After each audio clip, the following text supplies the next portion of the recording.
All right. Hello, everybody, and welcome back to our Mosaic Equity Group channel. I've got a special guest today. His name is Trevor Thompson. He hails from Austin, Texas, and he's been fantastic. He has been in a lot of different industries over the years, brings a lot of experience to real estate multifamily, especially on the management side. And one thing that I absolutely love about him is this man has been grinding social media for a good while now. And if you see his picture, you're probably going to know who he is. So we're pretty happy to have him. Trevor, why don't you just take it away? Tell us a little bit about yourself and start with your managerial job at Yeah, a skydiving place. And yeah, then we'll expand from there. yeah. So definitely. So I'm Trevor. I live in Austin, originally from Canada, Niagara Falls, hence my company name, Niagara Investments. I I love it. I was just there. I started out in the attraction industry quite young, and I worked for Ripley's, believe it or not, at the age of 13. I did that all through high school, and then at age 18, I went to Guinness World of Records. I worked there for 18 years, including running one in the Empire State Building in New York City, opening a franchise in California. Then I was trying to build a franchise in Orlando, Florida. That deal fell through. So oddly enough, I opened a year-round haunted house. I agreed that I would stay there for 3 years, and literally, like 1 month before 3 years, got recruited by a headhunter to join this company called iFly Indoor Skydiving. Been Um, there. It's good. and I started with them, and it was a slow start. Basically just turning around the first one, which at the time was not making money, and I figured out how to make it make money. Then after our third one opened, he took on a partner. We started growing. I reached the point where I was operating 12 of them in the US. Then they decided to take some private equity capital to expand quicker. And I switched over to my role to new tunnel openings was my title. And at the end of 20 years, I had opened 46 of 80 locations, including on Royal Caribbean Cruise Lines, Queenstown, New Zealand, Brisbane, Australia, Sao Paulo, Brazil, Calgary, Canada. So it was an amazing, That's great. amazing career. And oddly enough, at the very first team meeting, the owner gave us all a copy of Rich Dad, Poor Dad. And I did what so many people do. I put it on the shelf and forgot about it and just kept Yeah. doing my job, didn't think about getting passive income and doing those things. And then when we got bought out by private equity, I always had to have no money, have no time. Well, now I at least had some money. So I started passively investing in real estate. And instantly, once I figured out that multifamily was really a business, I was buying and operating a business. The light bulbs just went off.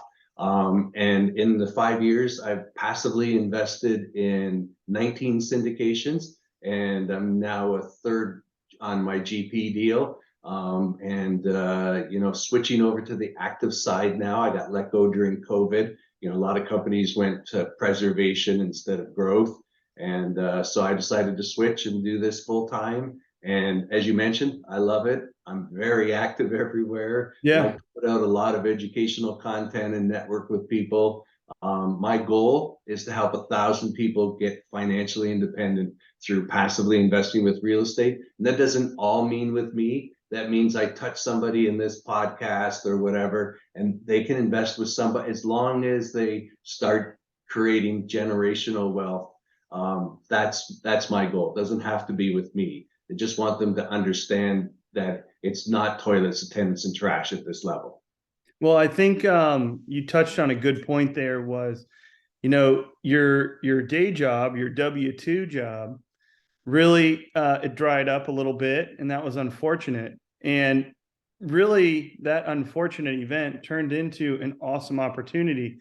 But because you had been working both sides, because you had started to learn more the entrepreneurship of investing and managing real estate and investing passively and having that knowledge, it instead of it being tragic, it was a soft handoff and then completely freeing up your time to really go after this new opportunity. And I just want to point that out to investors is and point it out to the listeners is, you can wear multiple hats.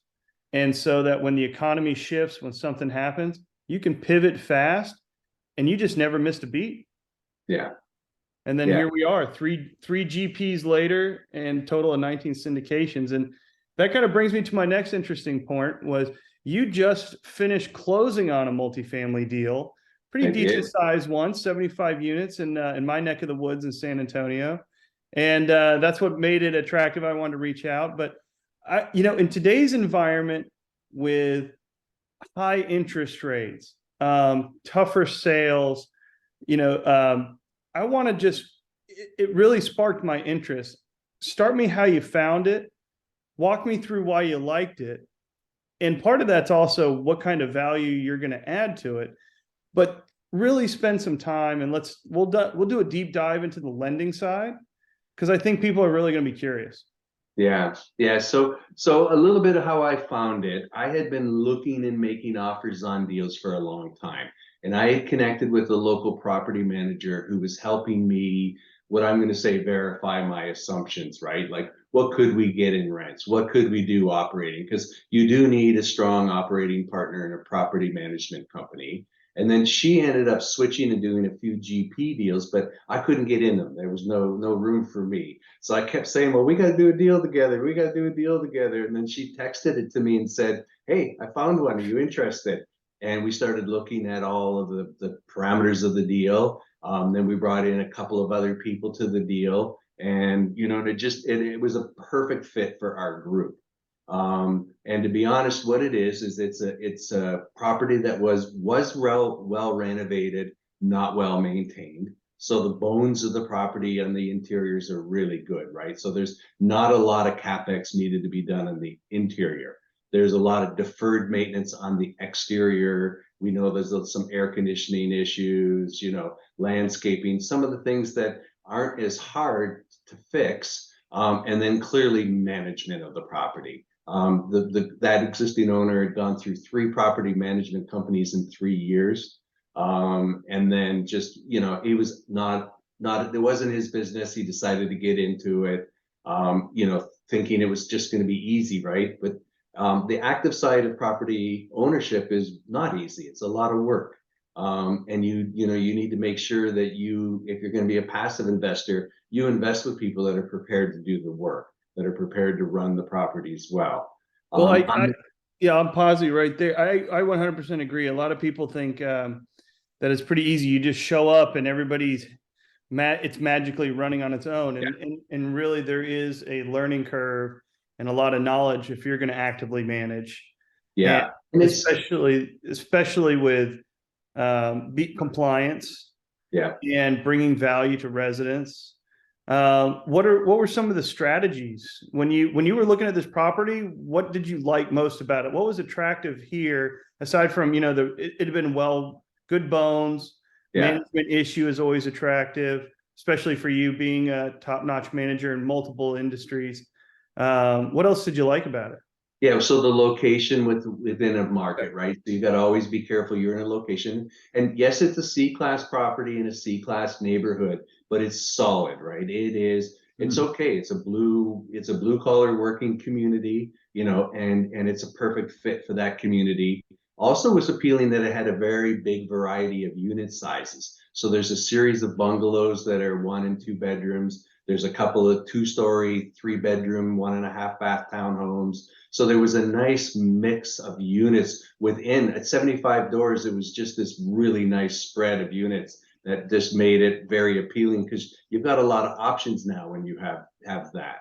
And then the other thing, and we talked a little bit about that, it had an assumable loan. Now, Okay. what was very appealing, so you got to remember at the time, so it took 5 months, by the way, to close an assumed loan assumption. It was brutal. It was so long and slow and painful. Tell me, go into do a deep dive here because people are going to want to know. Yeah, What so is so a I have some theories, and I've heard other people say the same theories. So when someone is already on the hook for a loan, and then you transfer that loan to somebody else, that's a way bigger risk than a new loan. Okay, because a new loan, everybody it's like, okay, it's not the property, it's what we're going to move it along. So they just, first of all, there seemed to be more desire to do a new loan. It's easier business to sell. It's the Mhm. business that banks are in to do new loans, to create new generational, new recirculate money. There's also very little fees for them to get on a loan assumption versus a new loan. So they don't make as much money. They don't have as big a departments in the loan assumption business because they're in the loan origination business, right? Right. And so at the time, 5 months ago, so we're locked in at 5.1 fixed rate for 7 more years. So 5 months ago, we were smart. Today, we're geniuses, right? Because Yeah. interest rates have gone like I got a quote on a loan, a sub-market, so it's a little higher, 9%, but they're mostly 7, 8. Yes, IO would have saved the deal a little bit, but you got to be very careful on that. So again, we knew what our debt payment was. We knew what the potential, the growth of the property was. With no IO, it still makes the first year little cash flow light. Probably not going to make cash flow till we get back up to 95% occupied with getting all the rent increases. But Yeah. it's a lot of the beauty of it was there's a lot of known things, right? If you do this, this will happen. Not if you do this and the interest rates happen, this will happen to you, if you didn't buy a big rate cap or whatever. So we knew it was in our control to make it happen. And that just, we felt really good.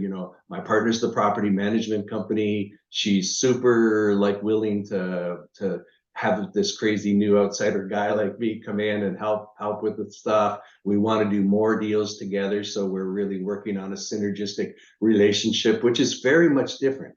A lot of people have combative relationships with their property management company, right? And we're lucky that we have a synergistic one. Like we want to Yeah. be so successful Absolutely. that we're going to do more deals together. No, I Um, think I that's a absolutely win for agree. us and our investors. I think so. And the other thing is having someone lined up with property management makes it even easier because, especially if you're working together, because you can look at a different deal, walk onto it, and know if that's going to be a fit, Yeah. not just for the numbers and the underwriting, but for the long-term management, because you work together so much. With that, when you're working with your managers and there's a lot of pressure in terms of rent increases, especially something if you're paying interest and principal up front, what are some of the strategies that you like to implement to raise rents aside from just saying, hey, the rent has to go up, but that strategy where you're really adding value to the residents, Yeah. and they see that value and they say, I'm not going to move. I like what you guys are doing. It's absolutely worth the monthly price. Like, Yeah. what's that look like? So what it really looks like is turning it into a community, making sure Mm. that, so by fixing up the parking lot, fixing up the grounds, picking up the trash, little things like that. Like we walked through the property and I walked with like the regional manager, the asset manager. I walked with a lot of people. And I mean, so just to give you an idea, and I don't want to say too much about wait, but basically they'd given up 2 months ago, and they hadn't even had anybody on property for a month. Like the office has been closed for the last month, Oh my uh, gosh. and just doing trouble tickets and the deferred maintenance. So Sure. like residents came and said, "Are you the new people? Are you here to like? What could I eventually, hopefully, get a Yeah, work because with they like rate?" living there, right? I Yeah. mean, they want to live there. Yeah, and so many people like we didn't meet one person and be like, oh, I mean, it was like the cavalry's coming. And so the people, and again, we didn't meet all the residents, and there's going to be some we're still going to have to move out because there was some delinquency there. When you're not paying attention to your residents, you can get delinquency. So the first thing is for us to fix up the community and then improve the standards of the community, right? Like there's apartments there that are just putting their trash out the front door. And it was clearly like 3 or 4 days trash, not last night's trash. Right. And so our goal is to go in there and keep cleaning it all up and then enforce, hey, and if I lived next door to that guy and I was walking by to go to my car to go to work, I don't want to walk by his trash, right? And the Hmm. gates aren't working on all the properties, so we've got a company coming and we're going to re-secure the property. Even though it's a C-class area, you want to make sure you feel secure. And I know gates, anybody can lock them, hop over a fence, but in general, it makes a It's community. another barrier, you It's know? another barrier. And then being responsive to the maintenance work, right? So it's going to take us a while to catch up, but we've set a real goal, like to be like super responsive, right? Which is not the case for the last few years for these tenants that have lived there. Well, I think it goes back to the golden rules, and for everybody out there who's looking to do this, when it comes to adding value, it's safety, cleanliness, response to maintenance. And then you can start looking at, maybe you add the little amenities. Some people like dog parks if you're a dog lover. We had one property that we owned and managed, and everybody on there was senior, and they would live there, and it was in a nice neighborhood, and then usually their family was nearby. And one of the things that we did was we had a porter. And so for groceries, carrying heavy things, just moving stuff to supply that population of resident, that's where we added a lot of value. Didn't really do that for other properties, but just because of the demographic, Yeah. most of them were seniors wanting to be close to their families, grandkids, and they loved living there. And so that was where we could, once you get past safety, cleanliness, maintenance response, that was just something where we're hiring one extra staff member, and all they do is cater. You call down to the office, you need your groceries out of your car, we can help. Need to Yeah. move something. And so that was one of the extra things that we would add. Aside Yeah. from deferred maintenance and response, what about future things with the property? Is there any, like in the areas, we got the big stuff out of the way, but Yeah, so we're anything definitely gonna unique? add like a pergola. There's Okay. a couple of spots that may fit a dog. It's kind of a strange layout that it may be hard to put a dog park, but we'll Sure. certainly do different amenities. We're definitely gonna do like little things like um dog biscuits in the office. Yeah, Like that's a lot of people great. don't think of that. And Yeah.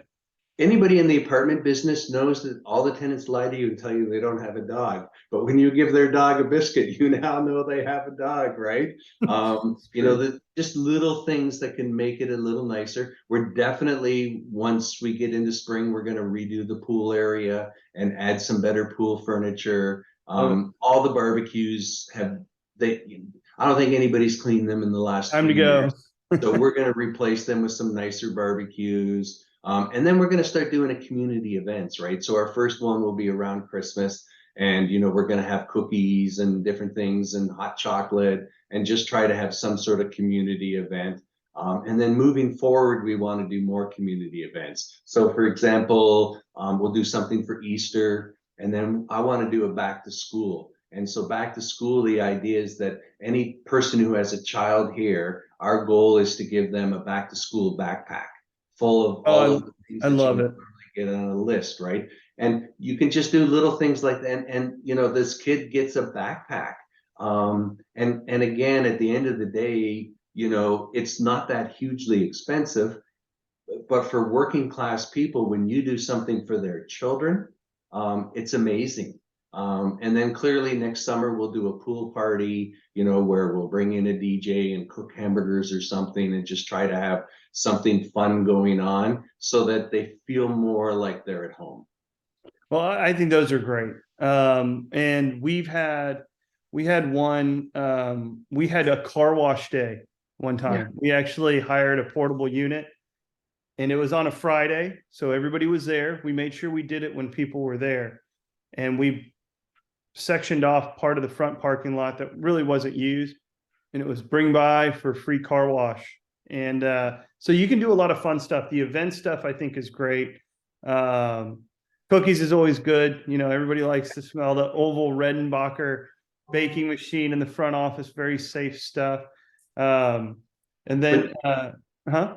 doing those extra things before you've got the community running smoothly is a waste of energy, right? Agree. Because Yeah, you got to get the big stuff out of the way. you gotta get the maintenance tickets taken Yeah. care of. You've got to make sure that leaks are fixed, their apartments, their refrigerators and stoves and dishwashers work. Their air conditioning works. We originally were supposed to close a lot earlier. It took a lot longer for the loan assumption. So we'd already made a plan, like when we thought we were going to close in September, because it was still pretty hot. Okay, let's hire a third party AC company and just Mm-hmm. tell them we want 2 guys for 3 days. And then just, if you can imagine, in 3 days, everybody's AC working, Mm-hmm. fixed, and or we know what parts we need to get it going. It's a big thing in Texas, right? It gets hot. And Yeah. nobody wants to live in their home without AC, especially in Texas. It's just it's and again, you're eventually going to fix the air conditioner. So our idea was now we'll be able to methodically go through it, right? Hey, do you have this? Okay, and we can make a plan because it's probably not going to heat up to AC weather for a while. It's been crazy cold for Texas for us, but we're wearing parkas and it's 50. No, no, it's true. I mean, that's why I'm in this right now. I'm just, I'm like, oh man, it's 55 out. Yeah. So again, making sure that we take care of those, and then setting up some, we're going to have to evict some people, right? And eventually the tenants Mhm. will tell you who you need to evict, right? The ones that are causing trouble. That's the beauty. If you create this welcoming environment where they feel comfortable, they'll help you. Kind of like, okay, this guy's always like got loud music or throws parties on the weekend. And then I don't think we're going to need it, but we may during one of the transition periods just have some security for a while. Luckily, this Yeah, this not suffered from any big security issues. There's a little bit of graffiti, and that's like high on our list because it just attracts more to get rid of. trouble. And those are all little things. And but I gotta tell you, for a C-class property, they're in theory over renovated. So that's a really good thing for us that it can hold on for 3 to 5 years and not need a substantial input of money because they're very there's solid wood cabinets in the kitchen, which is unheard of in C-class properties. And it's nice flooring put in. We're gonna probably out of 75 units have to do like maybe less than 10 repairs in one total replacement. That is for C class. I think that's phenomenal. What Yeah. about washer and dryers? Do you guys have So some? there are none in the unit. We have two, and we inherited a laundry contract, so we're kind of stuck with it. But again, we're gonna fix up the laundry room.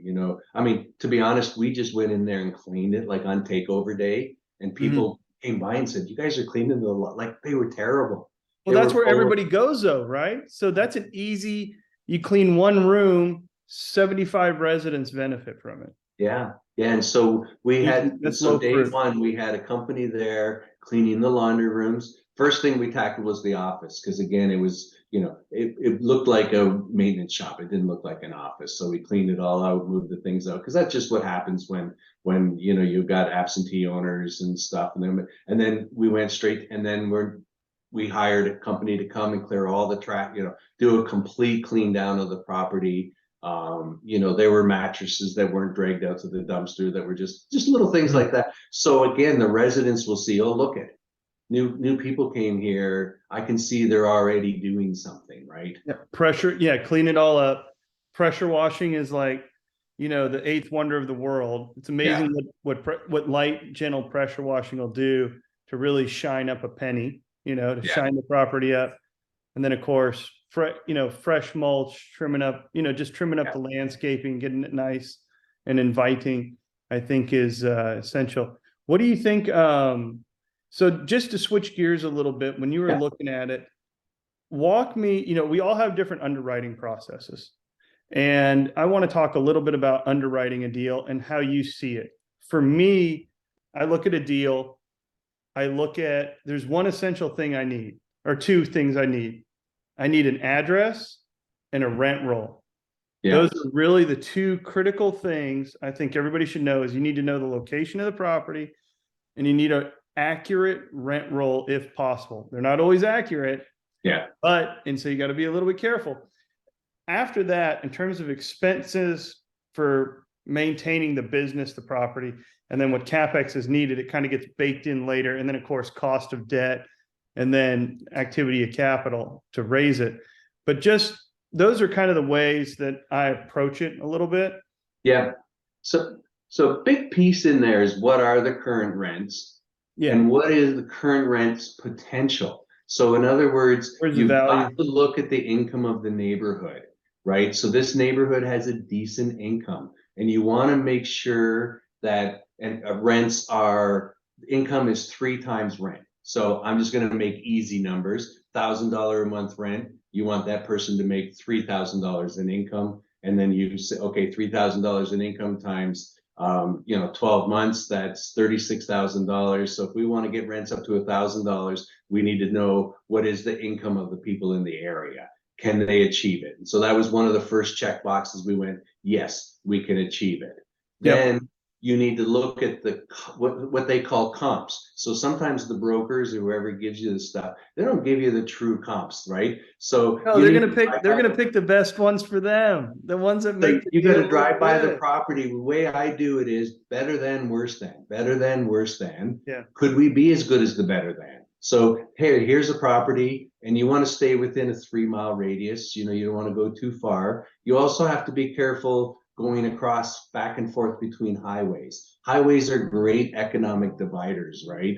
For different classes of people, different neighborhoods. So you want to make sure you're checking rent comps within your geographic area, and and you school want to say, zones. okay, I'm gonna pause there. We had one.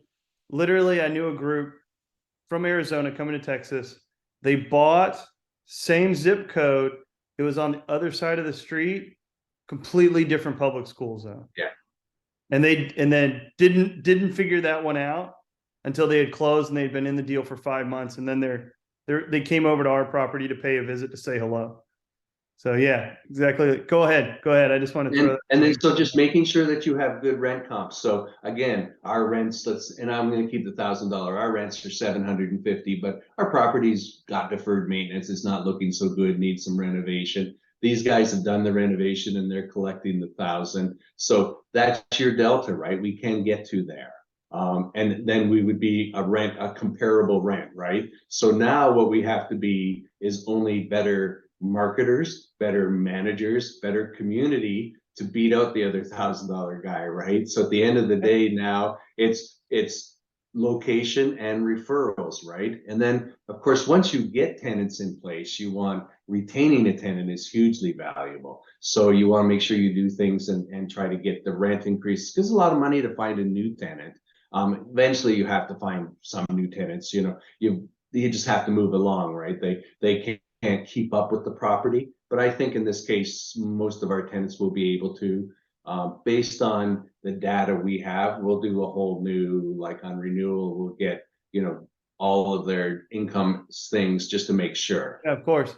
What do you like to do when you're retaining a resident?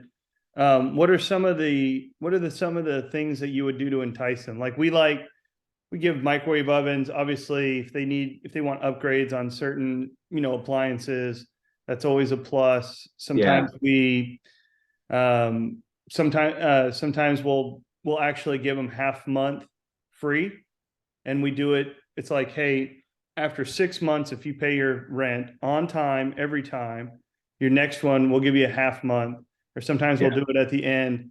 We don't do it up front because we want to encourage Yeah. them to continue to pay their rent on time. And then if they hit the 6 month mark, we'll launch that. But what are some things that Yeah, you so like? we try to start out with improvements to the apartment because that Mm, carries over and gives us value later, right? absolutely. So Yes. if instead of giving you $500 off your rent, if I can spend even $1,000 on your apartment and make you Yeah. happy, at the end of the day, I'm going to keep you for 12 months and I've upgraded your apartment. So when I do turn it for the next person, Yeah. those upgrades have already been made, two and inch maybe wood I can get blinds. another Yeah. $100 a month for that apartment, right? So I'm going to give you a bit of a deal because you've been there. You're somebody I know. You've been paying your rent. You've been doing good. So we're going I to love make it. it a little nicer for you, and we're going to do some upgrades on your apartment, and then so that's the one because again, that's kind of a win-win, right? I win, or the owners win, investors win because we're increasing the value of the apartment and keeping an existing tenant versus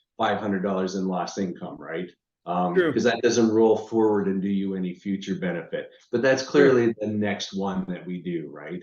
The next one that we do is we do an offer, and ours is often on 3 months. And it's anywhere from $100 off to half of the rent, just if you sign up. And we kind of do it in the third month because 6 months for some of these people is a lifetime Yeah. to wait for it. And then, we work really hard too for referrals. So if they refer somebody and that person stays on their third month, we will pay back again on their third month. we will pay you back a referral, right? So don't refer me something, get the deposit, and then I'm chasing rent for the rest of my life. Yeah. Once they pay their third full payment out, and we do that in the form of a credit, right? So it's not cash out, but we'll give you $300 off of your rent. Plus you get your friend Sally to move in next door to you, and you guys are friends. It's going to make a better community feel, right? So that's a win-win as well. You're exactly right. I think and kind of circling back to underwriting. So we have retention, deferred maintenance, going through them. Expenses, obviously utilities are important, and then contracts, right? So we have waste management or trash Yeah. contract. Those can get very, very interesting. Some people Yeah. get really locked into a contract they don't understand. Sometimes there's a contract for fiber optic or internet service Yeah. combined with television that someone already signed up and kind of harvested the benefits from it. And you got to factor that in. I think deposits, is this where there's a zero deposit, or people have enough income where they're putting 1 month down or somewhere in between that to look at? And then, of course, debt. And I know I keep coming back to it, Trevor, but when you're looking at your debt and your loans, now this deal you did was an assumable loan. So there were some guardrails to it and just some required paperwork to make sure that you were going to be good operators, good business plan, and had the liquidity. Yeah. But aside from this, when you're looking at debt, where do you like to look? For us, we like Fannie Mae, Freddie Mac. We usually sign up for different government programs. We usually go through a broker to get this specific for multifamily. But Yeah. what about yourself? Where do you like to get debt? Well, I would like to be there, but I'm not there yet because I'm so new into the game, right? I So love the honesty. I respect it. I absolutely I'm not respect that. looking at the big stabilized deals that are getting traded out. I'm looking at I call them the hustle deals, right? And Yeah. again, why we pick 75 doors. We've been trying to stay away from the big boys that are doing 100 and up. We've been trying to stay away from, stabilized B class property, because Mm-hmm. all of those things, our scrappiness doesn't help us. It doesn't mean we won't be good operators, and it doesn't mean we want to get there. But getting there is a lot harder, right? Of course, that's everybody's future to get into nice. My future is, I always say my vision board has 3 apartments I would live in: one in Texas, one in Arizona, and one in Florida, my 3 favorite states. And Nice. I would live in them. There's no other parameters other than I would live in them. But that's kind of, so ultimately, I don't want to be in the scrappy C class apartment business, but to get to there, I've got to start there. And it's where scrappy new syndicators have to start. And you have to prove yourself. And if you do it Been there. right, it can be the biggest paydays. They Um, are. If when you do you it right. Yes, if you are in a space like that and really watching it hard, there's a bigger delta. You can, if you buy correctly and pay a fair price for what you're buying, and add that value to the property, to the longevity of it, to the income of it. Yeah, there can be significant upside in a very, Yeah. very, very short period of time. And on our debt, one of the things we like too is we had some options, right? So yes, we're 7 years fixed at 5.1%. So it's much higher now. But if we can get super stabilized, really do well, and then become stabilized for more than 90 days, do all the different things, it will be attractive to a future buyer. So we have a 5-year plan that we presented to investors, and a 3-year exit. So the 3-year exit is interest rates come down closer to the 5%. Yep. Somebody can buy it and get it on long-term agency debt with 3 years IO, because it's stabilized, producing, and you got all the things together. We can get out in 3. That's the I would like to do kind of model. And then if interest rates get around the 5%, our prepayment penalty is going to be virtually nothing, right? Because nobody's going to want to assume a loan like our loan with a few left. And again, if the world is still not stabilized in 5 years, let's hope not. Maybe at least we've got another year and a half before we're forced to make a move, right? So we're not pigeonholed in. So we had some options with that 7 year, right? We think we'll probably get out in 3 or 4, but to kind of fit the standard model, we presented a 5 year plan, and hope we can get out early. Well, I agree 100%. I mean, I feel like you're kind of selling it to me here because Yeah, there is a point where, you'd love to do these deals where it requires big input and big energy, but as you're going for it, there's only so many of those that you want to put in your bucket at one time, especially if you're really putting that effort into it. And so you can get to, one, of course, two, three, but four, you're going to start adding, you really need to start adding team members at yeah, that point. And so, and then there is a mindset shift. You're right. When you are starting out, you got to be scrappy. You got to be innovative. There's going to be a lot of hands on, and you're going to try and harness all the skill sets you've learned over your life and then apply them to this business, which is something I love about you. You can manage people all day. It doesn't matter whether it's in real estate, a business with heavy inventory, or a services industry. I mean, you have the skill set that you can apply anywhere, you know? yeah, And I think for our viewers out there, think about what your skill set is and how you can apply it. But we all have them. My background, I did construction when I was a kid. I hung drywall, I put up wallpaper, but I knew the cost of how much rehabs are. yeah. So, And um, there's one other thing I want to talk about, the debt that made this deal appealing. yeah, let's talk I've about. looked at a lot of assumable loans. This was 71% LTV. Okay. Okay, So what had happened before, I've looked at other deals and it's like 51, 55 LTV.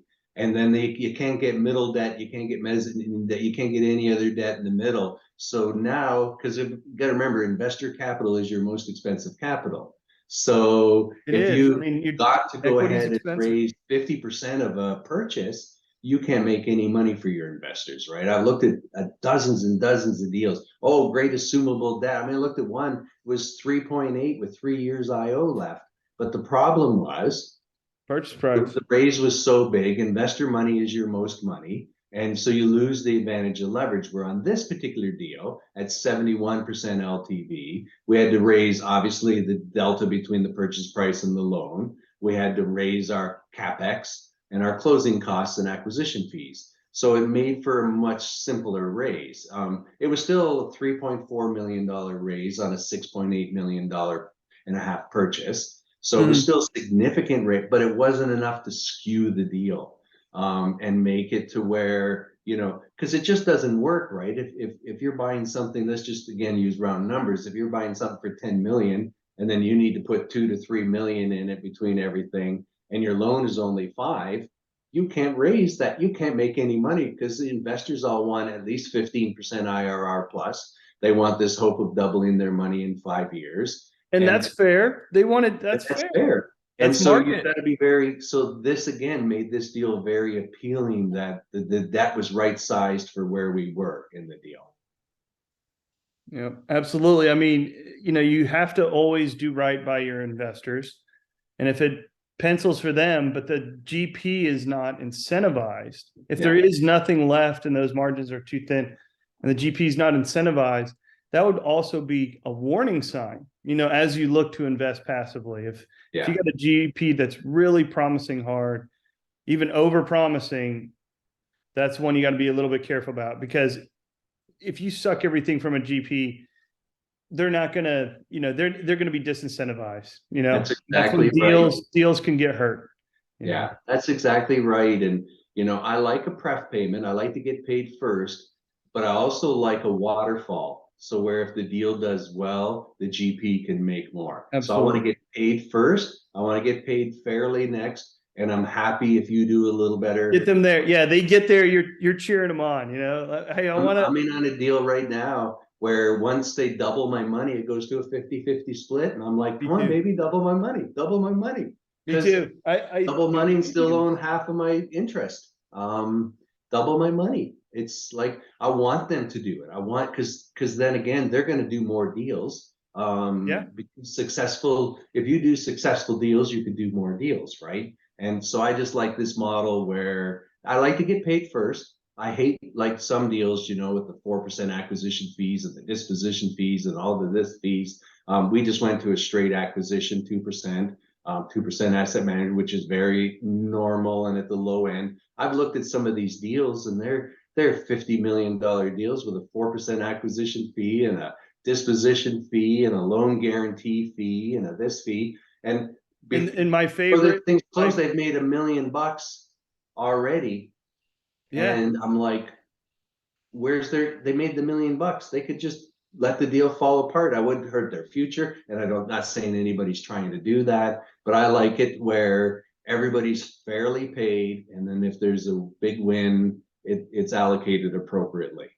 Well, one of the things that I always look for that is kind of in the fine print is when you see, you want the GPs, you want to stay in that standard fee range of 1 to 2%.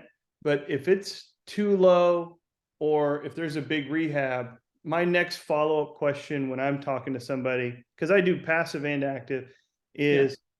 do you charge a fee for construction over X amount, right? Are they charging a 20%, general contractor's fee on a $100,000 rehab or $1 million rehab or $2 million rehab? Because that can really You inflate can. the bloat or the cost of this deal, which of course translate down to there's only so much rent and cash, right? And so that can it's something you just need to watch for. Now, sometimes if Mhm. it's a heavy lift, absolutely. If someone needs an extra fee because they're going to pour everything into it, pay it. I'm fine with that because you're getting that upside value. But whether it's not right or wrong, it's does that justify inside of a deal? Will the value there be created? Will the GP be incentivized to really hunt after that? And is everybody going to be prosperous? And Yeah. again, And is everything fair to everybody? So I've got some friends that were that's on exactly right. It I got depends. some Yeah, friends you got that to were on really a get into that. very heavy lift deal, and Yeah.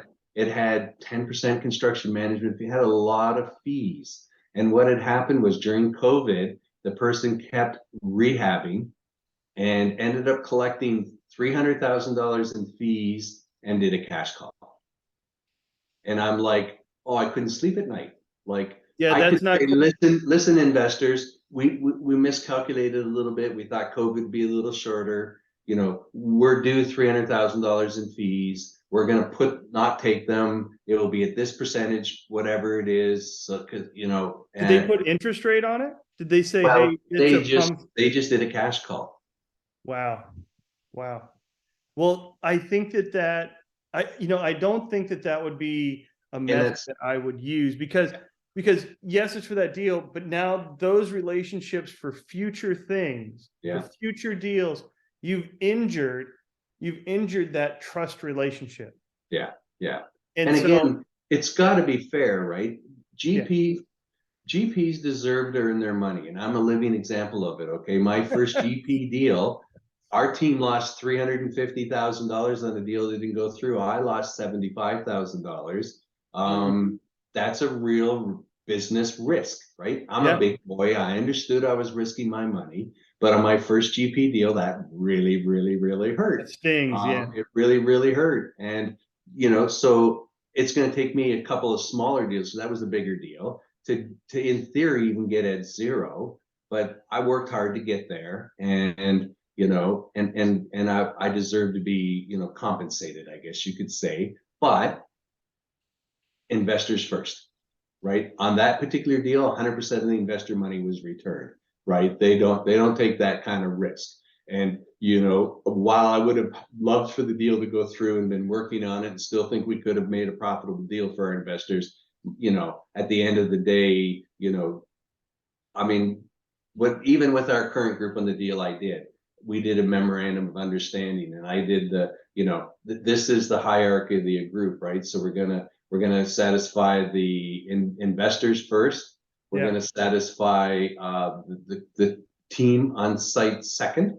We're gonna satisfy our vendors third, and the GPs fourth. Can you agree to that? Like at the end of the day, we can't misuse our vendors, right? We need to have good relationships. You need to pay a fair price for fair work. And yes, I'm going to be scrappy with you, fix something and string you along. But sometimes the people build it on the backs of somebody else.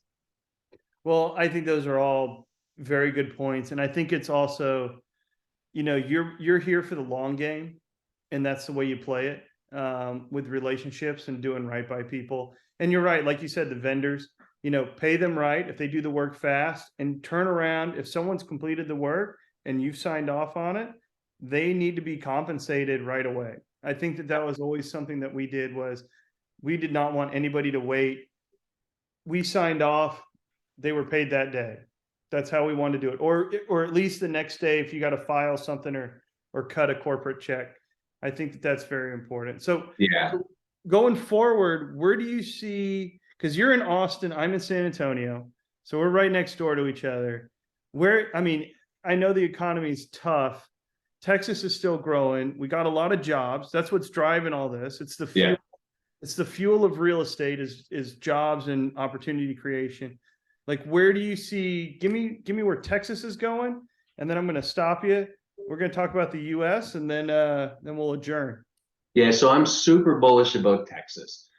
Super bullish about Texas just because there's so many people moving here. It's such a pro business, pro landlord state. Yes. There's a couple of things that are a little tougher in Texas that a lot of people that aren't in Texas don't know, and that's our property taxes and insurance. Yes, In you're fact, my right. two first Insurance and passive property deals, taxes are brutal. my first two passive deals, they miscalculated property taxes insurance, and I made no money. They ended up buying, struggling, selling in the hottest real estate market. But because they miscalculated those two things substantially, it made a big difference on the deal because they've gotten more aggressive on it. So make sure if you're investing in Texas, those two things are taken care of. But I'm still bullish on Texas because so many people are moving here. Um, I've been in some deals in Austin. Austin's tough just because it's a hot market. I'm San Antonio to Waco, looking San Antonio to Waco. It's all in that corridor of growth. I don't understand Houston that well, and there's enough big people that do. Yeah, we Dallas, love Houston. yeah, Dallas Love it. is super competitive. Yeah. And if I did a deal in Houston, it'd have to be with a sponsor who has other deals in Houston and understands the market. I know San Antonio very well, spent a lot of time there. I was an LP in a deal that I actually volunteered asset managed the property for 10 months back in 2020. So I learned a lot about San Antonio going there. I've looked at, so I feel very comfortable on that whole corridor up to Waco, basically, is where I'm focused. And that's because that's where all the jobs are coming, right? They're just coming like crazy to this market. And don't get me wrong, there's other places in Texas. So Texas in general, Corpus Christi, Houston, obviously Dallas is hot. All around is hot. So that's why I'm bullish on Texas. Well, I think you're exactly right.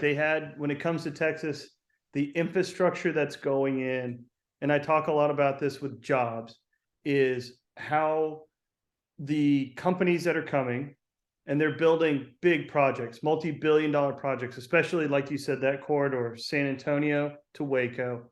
And what that's doing is you really have to look at jobs. And there are the high tier jobs, the high, corporate executives, everybody else that needs to work there. And then that brings in these secondary jobs, which are supportive services. People need to see a doctor, schools need teachers, principals, superintendents. Maintenance requests brings in more of a greater labor force, skilled labor from HVAC, plumbing, electrical. And it's just jobs. When you bring in these high end jobs, it's jobs Yeah. get jobs, and it tears up. People got to eat, restaurants come in, franchises come in. And the next thing you know, the area is getting developed. And like you said, one important thing about Texas is as it's growing, it's very supportive of people who are in those industries because we do not have state income tax. But instead, the state says, listen, if you're going to own property, if you're going to do oil and gas, if you're going to be in commercial real estate, then that is how this state is going to have their income. And Yep. that is where the people who work here, and if you need to be, um, in these jobs, you can be prosperous with no state income tax. And as you grow in Texas and you start purchasing your properties, that's when Texas says, we helped you get to that point where you can do your own deals. And now it is time for us to collect our dues. And that's really the way I sum it up compared to other states. Yeah. But jobs is really the number one thing that's creating these opportunities. It is the fuel with these major industries coming.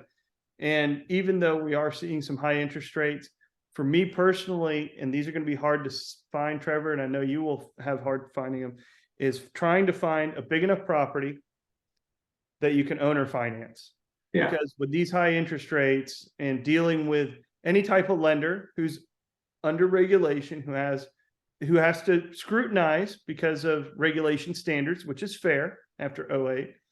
But finding something that you can own or finance in today's world would be hugely beneficial. I don't know. I just want to get your thoughts on that. Yeah, no, definitely. In fact, my first GP, which I own a sliver of, I'm just a small part of somebody else's deal, is in Columbia, South Carolina. It's owner Mhm. finance. And Yeah. it was one I stumbled into. I was actually doing property tours for them here in Texas, and it was right after my deal fell apart. They had some deal and it just went completely sideways, and they basically had 3 days to close it or they would lose it. And so I managed to move three of my investors plus my money over to that deal and with some other people, and we saved it. But the beauty of it is it's owner financed, and it's a fixed rate. It's only a 3 year, but again, it's debt, right? And when you stabilize, and then you can get out and either sell it or get some traditional financing on it. Huge delta difference on being able to do it. Absolutely. And then just final thought, obviously the economy, it's really a mixed bag. You look at the stock market, it's not too bad. You look at what's going on with interest rates, people are still having jobs, people Yeah. are still working. We're not seeing huge layoffs. We've seen some. My thought is what I'm going to follow is through the holiday season and look at credit card debt Yeah. and also look at retail and see how are people rushing out, and Christmas is good for a lot. Is it a lean year where it's not struggling? It's just leaner than some. So those are kind of two things going into the season I'm going to be looking for just to get my own opinion of where this economy is going to land. Yeah. And again, I've already mentioned them, but Arizona, Florida, and I also like the Carolinas, right? So I have investment in South and investment in North Carolina. Again, they are pro-business states, and it makes a big difference, right? Now, it doesn't mean that there isn't deals to be made somewhere else, right? You look at the great state of Tennessee. Nashville is hot, but it's a pocket, and when it's just a small pocket within a big area, something can change and just mess up that little pocket, right? Where it's pretty hard to mess with, a big swath of Texas that's probably the central Texas is the size of Tennessee. If you think Yeah, about, if yeah. you go to Lubbock and a few other places and down a bit, catch Houston in, it's so I like those elements. And again, I've been here for 14 years in Austin. I understand the central Texas market pretty good, and I've certainly seen the growth. Absolutely. I mean, I'm probably like you. I wish I could have taken that time machine back those 14 years and scooped up some So I Austin know. units. I always tell people I used to drive by cows, and now I drive by 20,000 apartments in the light rail stop. And it's the truth. And I used to always wonder, why are there cows? And I know the agriculture exemption and all this stuff, but and then next thing you know, they started building apartments, and this was before I was passively investing even. And I'm like, Right. what? And then now I'm like, wow, why didn't I know what I know now then, I and know. able to get at least one of those, and they're big complexes, right? And they're all within walking distance of a light rail to downtown Austin. It's again, for some smarter people than me did that. I know. I look at it and I'm like, why didn't I focus on this in 2010, 2011, 2012? But those are learning points, and you keep moving forward. Yeah, and the biggest thing I always like to make sure I say, people ask me what was my biggest mistake, and it was not starting earlier, right? So Fair. don't buy real estate and wait. Don't wait to buy real estate. Oh, I Um, like that. Now that I I'm didn't gonna. invent it, but don't Which wait to one? buy real estate and wait, right? Because it's an appreciating asset that has amazing tax benefits and spits off cash flow the whole time it appreciates. Well, I mean, I started in my 50s, and if I'd have started when I was 25, life would be different now, completely different now. But I didn't, and you got to start where you start, and I just got to work harder to get to the same result. Well, I mean, and that's one final thought is, every time I'm on social media, I see you're doing something or managing something or linking up to get information out about Niagara and what is going on with it and how you are growing. And, if we were looking at a hedge fund model, you would be a hedge fund manager, considered a hedge fund manager, the up and coming, the most attractive, because of that you know what I mean? That hunger. And it's good to get on board with someone who is really in the weeds and you are having direct access to the decision maker, right? Yeah. And that's something special. When you get to a certain size, it has definitely more of a corporate feel. And there's pluses and minuses to that. Yeah. Again, it's not good or bad. It's just where you are in your career life cycle. But I think that I think a lot of investors, they like the deal, but really they're investing in Trevor. You know, of It's definitely it definitely has a part of it for sure. Yeah. course, of course. Well, I think we've covered a lot of ground, and I'm looking forward to getting this out to everybody who watches the channel and getting you a copy. And Awesome. I cannot thank you enough for pivoting fast. And when I saw that you had closed on a deal, I'm like, hey, we got to get on. We got to talk about some stuff. It's fresh in your mind. Let's keep the momentum going. So thanks for carving out some of your holiday time. No, it's And my pleasure. sharing it. All right, cool. Well, everybody, I really appreciate it. If you enjoyed the video and you want to learn more, just leave a comment below. That can be for myself or Trevor. I'll get it over to him. And let us know what you want to hear about. Markets, debt, how to do a deal, how to add value to a deal. We're going to break it all down when we get through all these podcasts and YouTube videos. But it's always nice to know what's the order of importance. And we look forward to doing more, and we will see you next time. So have a great day and take care.